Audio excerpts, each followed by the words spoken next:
Então, a ideia é que se você faz a primeira pergunta, você tem um processo de cognição. A partir do momento em que eu te pergunto pela segunda, terceira, quarta, 10ª, 30ª vez, você só está repetindo aquela informação. Você não está criando um novo plano de ação e também não está trabalhando com a questão do esquecimento, né? E relembrar da resposta. Isso não é interessante para o processo de aprendizagem. Você acaba não permitindo esse processo de cognição. No caso do exemplo de uma conta matemática, a gente está falando do raciocínio puramente mental, né? Puramente matemático. Mas no caso das atividades motoras, das habilidades motoras, o princípio é o mesmo. Se você ficar repetindo sempre o mesmo movimento, sem ter ali algo que interfira, algo que faça, ou você esquecer para relembrar, ou você ter que formular um novo plano de ação, você só fica ali na repetição e aquilo fica, como eu disse anteriormente, aquilo fica banalizado. Tá? Não é interessante para o processo de aprendizagem. Agora, como que alguém consegue realizar uma versão inédita de uma habilidade motora? Você já pensou nisso? Já pensou? Já parou para pensar sobre isso? Por exemplo, um jogador de tênis, que ele vai lá e faz um voleio. Às vezes ele faz um movimento que exatamente daquele jeito com que ele fez, é a primeira vez que ele realizou aquilo. Né? Então, talvez ele nunca tenha feito na vida dele exatamente daquele jeito. Mas ele consegue fazer. Né? Os cientistas, eles chegaram nessa questão e eles se perguntaram como que a gente explica isso. Né? Um jogador de basquete, ele sabe fazer um arremesso, mas uma dada condição de jogo, ele produz um arremesso que não necessariamente ele já tenha feito exatamente daquele jeito. Né? Ele cria uma forma nova. Então, o que os pesquisadores desenvolveram aí, mais especificamente o Richard Schmidt, né? Ele desenvolveu a teoria do esquema para tentar explicar esse fenômeno. No que consiste essa teoria? Ela diz o seguinte, que quando você faz diferentes versões de uma habilidade, por exemplo, você praticou o chute, você sabe fazer um chute de 20 metros e sabe fazer um chute de 10 metros. Mas num dado momento, você precisa fazer um chute de 15 metros. E você, vamos supor aqui, né, que você nunca tenha feito um chute de 15 metros. Mas você já fez de 20 e já fez de 10. Então você já tem os parâmetros para fazer outras versões dessa habilidade.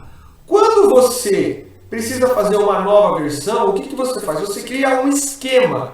Então você sabe o quanto de força, o quanto de velocidade, o quanto de angulação você precisa colocar para fazer um chute de 20 e também para fazer um chute de 10. Você simplesmente vai buscar, né, dentro da sua percepção, dentro do seu conhecimento ali neuromotor e cognitivo, você vai tentar relacionar todas essas informações que você já sabe para poder produzir uma versão nova. Vamos relacionar um pouquinho agora com os conceitos modernos da pedagogia do esporte. Os autores em geral, esses autores clássicos que eu estou citando, esses estudos clássicos que eu estou demonstrando para vocês, não necessariamente eles fizeram numa condição real. A maioria desses trabalhos foi feito em laboratório. Então, eles isolavam uma habilidade ou algumas habilidades e testavam isso de forma isolada. Né? Não entendiam ainda o contexto de uma forma geral quando a gente pensa na condição real da prática. Né? Não era uma condição real de prática. Mas isso serviu para que a gente pudesse entender como que o nosso corpo, como que o nosso sistema de aprendizagem funciona. Não foram estudos que depois ficaram no vazio e ficaram inaplicáveis. Não, pelo contrário. Foi a partir desses estudos, desse entendimento, que começou-se a verificar que quando você parte para uma aprendizagem mais contextualizada, você na verdade está fazendo o quê? Você está colocando em prática, né, o modelo lá da organização aleatória, ou seja, você está trabalhando todos os fundamentos de forma misturada. Se você vai fazer um joguinho de futebol, você tem duas formas de aprender os fundamentos do futebol. Tá? A primeira forma, fazê-los separadamente, de forma a não estar inseridos num contexto real do jogo. Né? Fazer 20 passes, 20 domínios, enfim. E assim por diante, como diz o modelo da prática em blocos. Mas se você coloca essas crianças ou esses adolescentes num contexto real, eles vão praticar esses mesmos fundamentos, só que de forma misturada. Então, na verdade, o que a pedagogia do esporte hoje ela propõe?